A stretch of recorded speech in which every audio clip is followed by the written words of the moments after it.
আসসালামু আলাইকুম। সংবাদে আপনাদের সবাইকে স্বাগত জানাচ্ছি। আমি ফিরোজ তোহা। শুরুতেই সংবাদ শিরোনাম।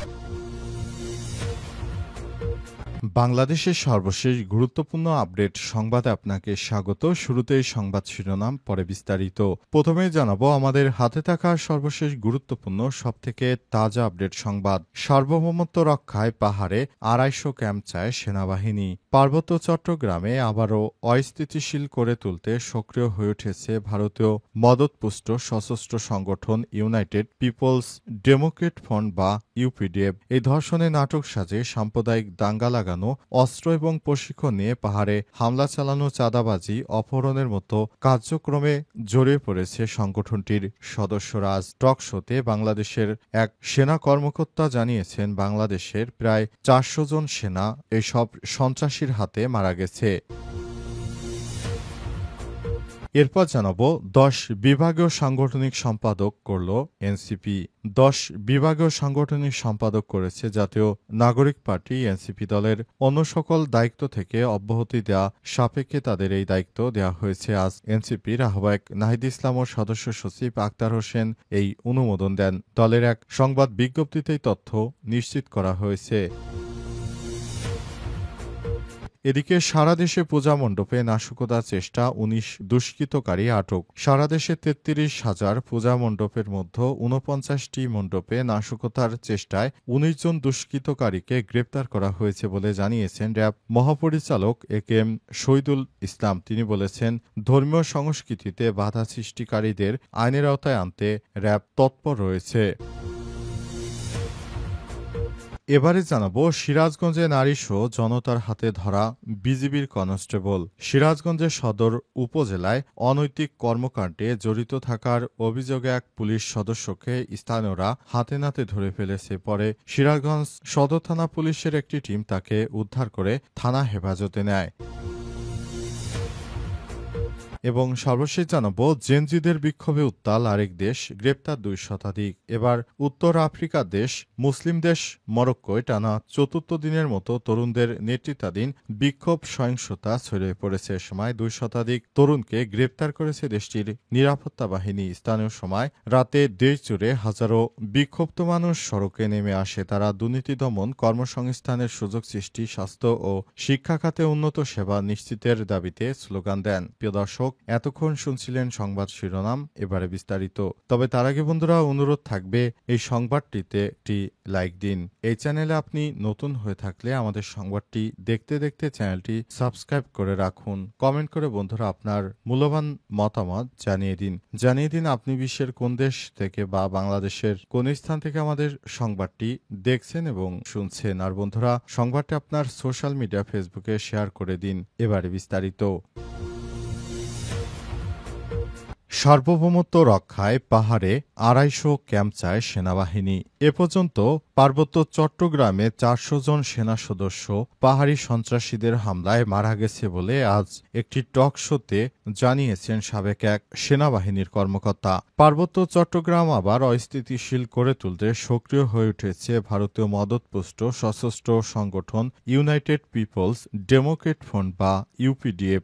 ধর্ষণের নাটক সাজিয়ে সাম্প্রদায়িক দাঙ্গা লাগানো, অস্ত্র ও প্রশিক্ষণ নিয়ে পাহাড়ে হামলা চালানো এবং চাঁদাবাজি ও অপহরণের মতো কার্যক্রমে জড়িয়ে পড়েছে সংগঠনটির সদস্যরা। নিরাপত্তা বাহিনীর মতে পতিত স্বৈরশাসক শেখ হাসিনা পালিয়ে যাওয়ার পর ভারত আবার পাহাড়ে অস্থিতিশীলতা সৃষ্টির মাধ্যমে বাংলাদেশের সার্বভৌমত্বকে হুমকির মুখে ফেলতে চাইছে। এই পরিস্থিতিতে পাহাড়ে দায়িত্ব পালন করা সেনাবাহিনীর ঊর্ধ্বতন কর্মকর্তারা বলছেন, পার্বত্য অঞ্চলে অন্তত ২৫০ নতুন সেনা ক্যাম্প স্থাপন করা ছাড়া কোনো বিকল্প নেই। তাদের যুক্তি, নতুন ক্যাম্প হলে প্রতিটি রুটে তাৎক্ষণিক প্রতিক্রিয়া জানানো যাবে, অস্ত্র প্রবাহ বন্ধ হবে এবং চাঁদাবাজি ও অপহরণ বন্ধ করা সম্ভব হবে। রাষ্ট্রের সার্বভৌমত্ব রক্ষা এবং নিরাপত্তা নিশ্চিতে পার্বত্য চট্টগ্রামে সেনা ক্যাম্প বৃদ্ধি জরুরি। নাম প্রকাশ না করার সত্ত্বে সেনাবাহিনীর বেশ কয়েকজন ঊর্ধ্বতন কর্মকর্তা আমার দেশকে সব তথ্য নিশ্চিত করেছেন। সব সেনা কর্মকর্তাদের দাবি, শান্তি চুক্তির পর ক্যাম্প কমে যায়, সশস্ত্র গোষ্ঠীগুলো নতুন করে শক্তি শক্তি সঞ্চয় করেছে এবং এখন তারা প্রকাশ্যে চাঁদাবাজি, অপহরণ ও হত্যাকাণ্ড চালাচ্ছে। পাহাড়ে সশস্ত্র গ্রুপগুলো গত এক বছরে প্রায় ৩৫০ কোটি টাকার চাঁদা তুলেছে। সব চাঁদা তুলে তারা এখন পাহাড়ে অস্থিতিশীল পরিস্থিতি তৈরি করে রেখেছে। ১০ বিভাগীয় সাংগঠনিক সম্পাদক করল এনসিপি। ১০ বিভাগীয় সাংগঠনিক সম্পাদক করেছে জাতীয় নাগরিক পার্টি। এনসিপি দলের অন্য সকল দায়িত্ব থেকে অব্যাহতি দেয়া সাপেক্ষে তাদের এই দায়িত্ব দেয়া হয়েছে। বুধবার এনসিপির আহ্বায়ক নাহিদ ইসলাম সদস্য সচিব আক্তার হোসেন এর অনুমোদন দেন। দলের এক সংবাদ বিজ্ঞপ্তিতে এই তথ্য জানানো হয়েছে। এতে বলা হয়, আগামী এক মাসের মধ্যে সাংগঠনিক সম্পাদকের সকল জেলা ও মহানগরের আহ্বায়ক কমিটি গঠনের নির্দেশনা দেওয়া হয়েছে। বিভাগীয় সাংগঠনিক সম্পাদক হলেন রংপুরে ডক্টর আতিক মুজাহিদ, রাজশাহীতে ইমরান হোসেন, সিলেটে এহতেশামিল হক, ময়মনসিংহে আশেকিন আলম, ঢাকায় সাইফুল্লাহ হায়দার, ফরিদপুরে নিজাম উদ্দিন, চট্টগ্রামে এস এম সুজাউদ্দিন, কুমিল্লায় মোহাম্মদ আতাউল্লাহ, খুলনায় ফরিদুল হক, বরিশালে মুজাহিদুল ইসলাম শাহীন। অন্তর্বর্তীকালীন সরকারের প্রধান উপদেষ্টা দায়িত্ব গ্রহণের পর এনসিপির নেতৃত্ববৃন্দরা তাদের দল গঠন করতে বদ্ধপরিকর। তারা নির্বাচনে শাপলা প্রতীক চায়। এজন্য অন্তর্বর্তীকালীন সরকারের প্রধান উপদেষ্টা প্রফেসর ড মোহাম্মদ ইউনূসের সরকার ক্ষমতায় থাকতে তারা এই প্রতীকটি চেয়েছে, কিন্তু তাদেরকে নির্বাচন কমিশনের পক্ষ থেকে এই প্রতীক দেয়া হচ্ছে না। নির্বাচন কমিশনের পক্ষ থেকে বলা হয়েছে, আমাদের তালিকায় যেহেতু শাপলা প্রতীক নেই, সুতরাং এই প্রতীক দেয়া যাবে না।